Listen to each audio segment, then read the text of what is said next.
Thank you very much, Mr. Chairman, for your kind words. I would like to take this opportunity to really thank Professor Inas Shaltut, a good friend of mine, and my dear friend Muhammad Hasnain and the AST Organizing Committee for inviting me to come and speak. The last time I spoke at EAST, I was checking my dates. It was in 2015. It was a different time. We did not have the pandemic, but it was a lovely meeting, and it's also great to come back to Cairo and hopefully to a more normal existence.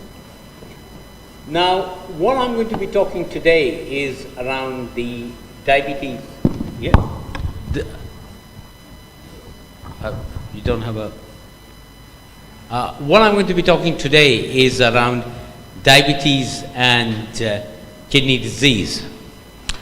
Now, one of the things, so I work in the University Hospitals, Birmingham. Now, this is one of the largest hospitals foundation trust in the UK. We currently have got about 4,000 beds. We are one of the largest renal transplant or solid organ transplant centers, not only in UK but in Europe. And when I joined the trust, which is about 2 decades ago, I, along with my renal physician colleagues, we set up what was quite unique at that time, a diabetes renal clinic or a joint clinic. One of the main reasons for doing that was that we realized that a lot of patients with diabetes and kidney disease were managed in 2 separate silos, and it was trying to see how we could actually cross-fertilize to develop the pathways. But that was a long time ago, and at that time we didn't have the tools. But what has really changed is what's really happened in the last 2 or 3 years in this area. So let me start off by coming to the Egypt and showing this slide. And I show this slide whenever I talk about kidney disease, not only in Cairo, in other places. Now I'm told, and please don't hold me to this, that this person's name is Gale. And he was an Egyptian physician who about 4,000 or 5,000 years ago described diabetes for the first time.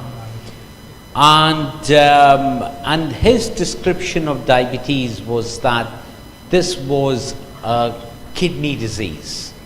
Diabetes was kidney disease. And I can tell you, he was absolutely right. Till Minkowski came and screwed it up and said it was coming from the pancreas.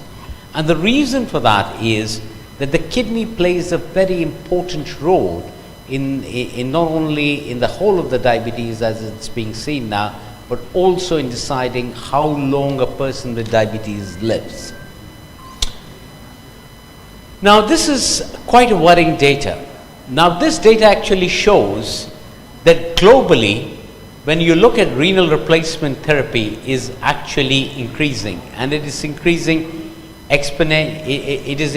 quite exponentially to nearly 5 in a million, which is quite huge, because you've got to understand renal replacement therapy, be it dialysis, be it a renal transplant, causes a huge amount of burden in terms of morbidity for our patients and also the cost.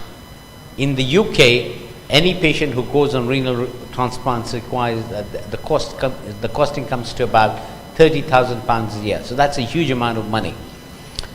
And if you look into the regions, and this is the most worrying, the biggest increase is going to happen in Asia and Africa, or what we call in the middle income countries. One of the things I always say is that if somebody goes on dialysis and we don't take the seriousness of it, their rate of survival is actually worse than some of the cancers, both in men and in women.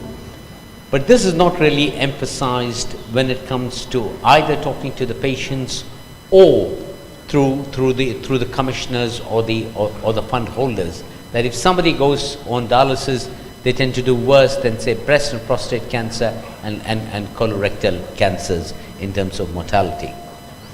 So what is diabetes kidney disease, or what is the relationship between diabetes kidney?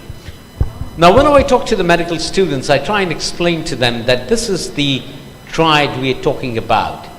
The triad is what I call in lay languages the pumps, the pipes, and the filters. So the pump we know is the heart, the filter is the kidney, and the pipes, the clogging of the pipes happens through the diabetes. So this is a chronic disease complex, now currently we describe as the cardio-renal syndrome. Now this slide you must have seen, this is what happens in diabetic kidney disease, the characteristic Kimmelston-Wilson lesion, granulomatous sclerosis of the glomerulus. Now one of the real challenges is when you try and explain this to your patients, I cannot do it in Arabic, but this is what I always tell my patients, that kidneys are a body-based filters. Diabetes damages the filters, the small blood vessels. We can detect damage by albumin, or what I call the egg white in urine. The filters scar and clog it. The kidney function, eGFR, goes down, and your risk of heart disease and stroke increases. Now, what I'm trying to do is to give a full picture to my patients as to what this complex condition is. So why should we be concerned about diabetic kidney disease? What are the implications? Now, I have always believed that one of the most or the strongest hard endpoints when you manage type 2 diabetes is death or mortality. How much of life our patients are losing when they develop diabetes? And this is very interesting. So if you just got diabetes and no kidney disease, your risk of dying increases just by about 11%. If you take the placebo subtraction of 7%, that's not a lot. So if you just have got type 2 diabetes, and if you just, that's about taking 20 steps a day. So not using the TV remote will mitigate the risk of diabetes. But the moment you start leaking protein through your kidneys, your risk increases by nearly 25% of dying. Once you start, your renal function is impaired, the risk increases by nearly 31%. And when you have a combination of a low eGFR and albuminuria, then it increases by nearly 54%. So I think it is the health and the state of the kidney that is deciding how long your patient with type 2 diabetes will live. And this data actually shows that how much life you lose once you develop kidney disease. So the average life, depending upon the age you develop the diabetes and kidney disease. So if you develop in your 40s and 50s, the patient loses 16 years of your life. That is a huge life years lost in terms of kidney disease or in general. So how do we measure diabetic kidney disease and how we can do about it? So these are the two things that everybody uses, everybody knows about it, the eGFR and ACR. Now the eGFR and the ACR, there are a couple of caveats that is important for us to know as physicians and to explain to the patients. So when we talk about eGFR, we are talking about the estimated GFR. Now most of the eGFR that is used in the UK is MDRD, and this is based on a big study that was done in the United States called the Modified Diet in Renal Disease. This study had about 12 to 14,000 patients. Most of these patients were from Northern America, so they were mainly white Europe, white Caucasians, or black Afro-Caribbeans, or Hispanics. There were very few Asians or Arab population in these studies.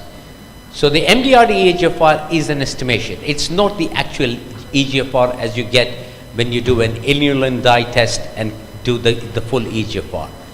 So because it is based on the study, it only applies to the study population. So when you use it for the other populations, there are some caveats, and I'll cover that.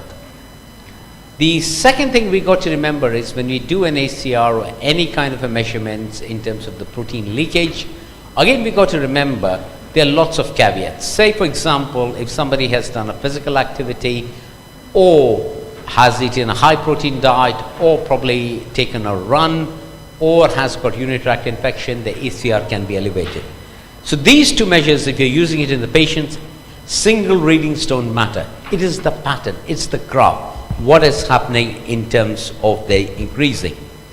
So this is the classification. I'm not going to go into the details, but GFR of 90, 60 to 89, 45, and now we have cut it down to G3A, G3B, G4 is 15 to 25, and G5 is kidney failure of less than 15. And this is the protein leakage based on UACR less than 3, 330 is A2, and A3 is greater than 30. Now let us understand the EGFR. So the EGFR in terms of its numbers, it is not accurate when it is greater than 60. So if it is 70 or 75 or 80, it doesn't really matter. You only get excited if it falls less than 60. The greatest accuracy is between 30 to 59. That is when the EGFR, especially the MDRD, is accurate. Even then, 90% of EGFR within 30% of what we call IGFR. So there's always this 30% thing you got to remember. Now you can see some of these dots not following in the straight line of the Pearson regression, and this means they will be outliers, especially as the age of the patient increases. So one of the things that I again tell the medical students is, when we are born, our EGFR, this is the actual EGFR or IGFR is around 125. As we get older, we lose our kidney function by about 1. So most of our kidneys, if we live till 125 years, are going to back up. So if you've got a person whose age is 80 years, he's already lost about 80 of his kidney function. So his EGFR will be 45. The danger is we classify them as having chronic kidney disease. So therefore, it is important to remember these caveats when we are trying to interpret this result.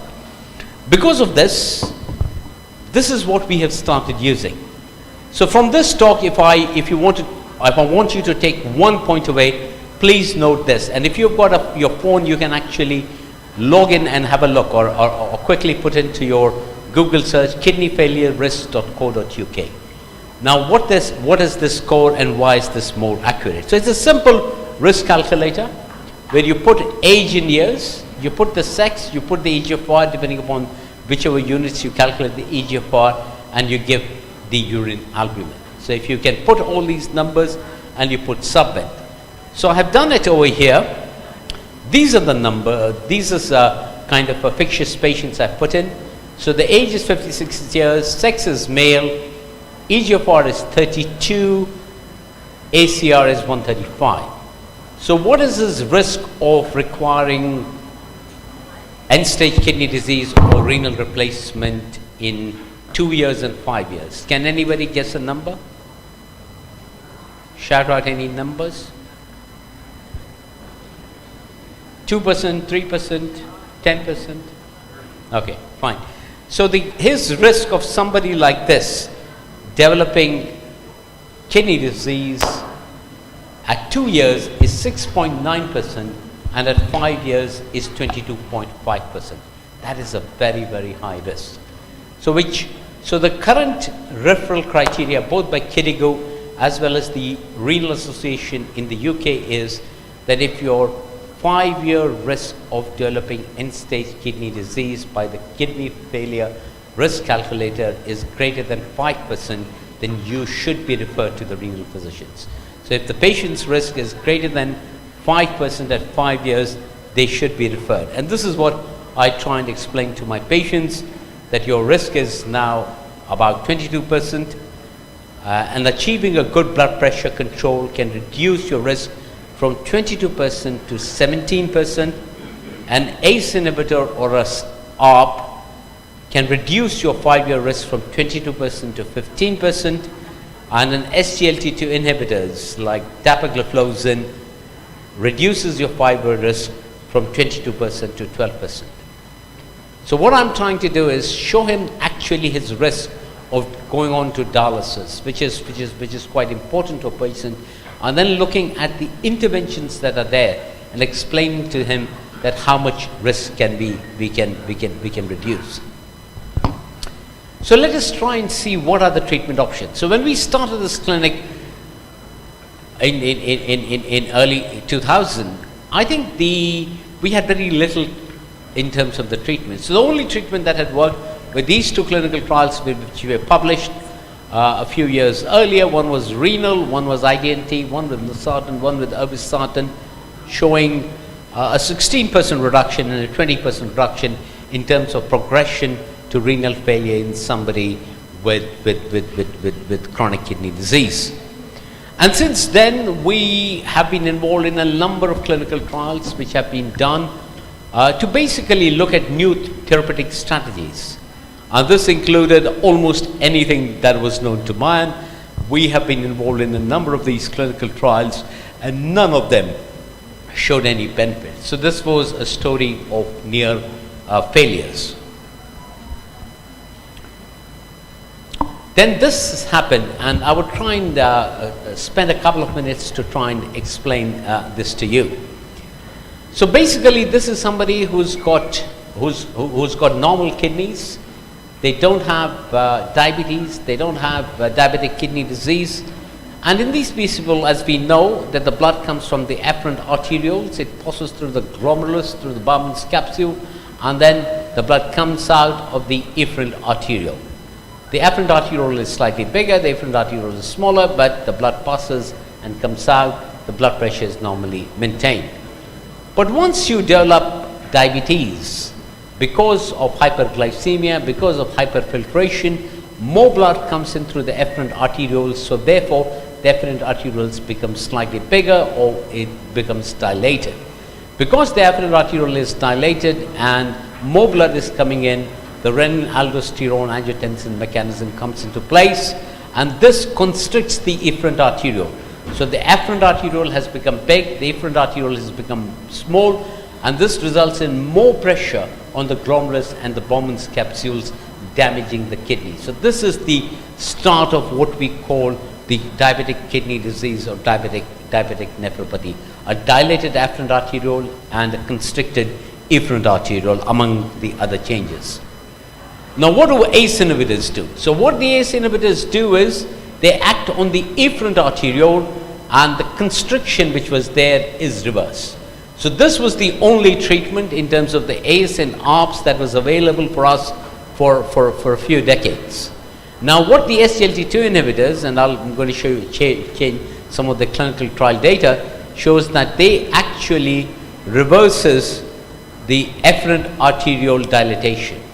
So in a way, the SGLT2 inhibitors are acting on the efferent arterioles, the ACE inhibitors are acting on the efferent arterioles, and the architecture of the renal glomerulus is restored to what it was normal. And this has been absolutely wonderful. So what do we have? So we have the DAPA-CKD study. We also had the Credence, and now almost EMPA-Kidney, where part of it is nearly complete. And what the DAPA-CKD study showed was that you had patients who were 18 years of age. The EGFR was anywhere between 25 to less than 75. The UACR was greater than 200. They were on 90% of them, or 99% of them were on ACE or ARBs for at least 4 weeks. And this included patients with or without diabetes. Now, this was a double-blind 1:1 randomized controlled trial, and they were randomized to either receive dapagliflozin plus standard of care or placebo with standard of care. The primary outcome that was measured in this clinical trial was the composite of sustained greater than 50% EGFR decline, progression to end-stage renal disease, renal or cardiovascular death, along with a number of secondary outcomes. And this is what the slide showed, that in terms of the actual events, there were 312 events in the placebo group, and in the DAPA group, there were only 197 events. So this was a 39% relative risk reductions, but the numbers that excite me more than the relative reduction is the absolute risk reduction. which is 5.4%. And the numbers that really matters for patients is numbers needed to treat, which is basically how many numbers we need to treat to bring that out, and that is just 19. Just a couple of minutes before I end. The other treatment that has come in place is the finerenone, which is RAS effect of aldosterone inhibitor. So finerenone is an mRNA antagonist, and this actually reduces cardiac and renal input, and this is the clinical trial that was published. Then again, as you could see, the risk reductions that you're getting in terms of both end-stage renal disease and cardiac deaths. So this is my last slide, which actually shows the KDIGO 2022 guidelines, and these actually look into two options. One is people with type 2 diabetes, without type 2 diabetes, in terms of managing kidney disease. So the first one is lifestyle, which is healthy lifestyle, physical activity, smoking. First-line drug therapy is SGLT2 inhibitors in diabetes, RAS inhibitors for all. Then you can use metformin, which is greater than 30. You've got GLPR. But interestingly, the finerenone or non-steroidal MRAs are there along with statin management. Thank you.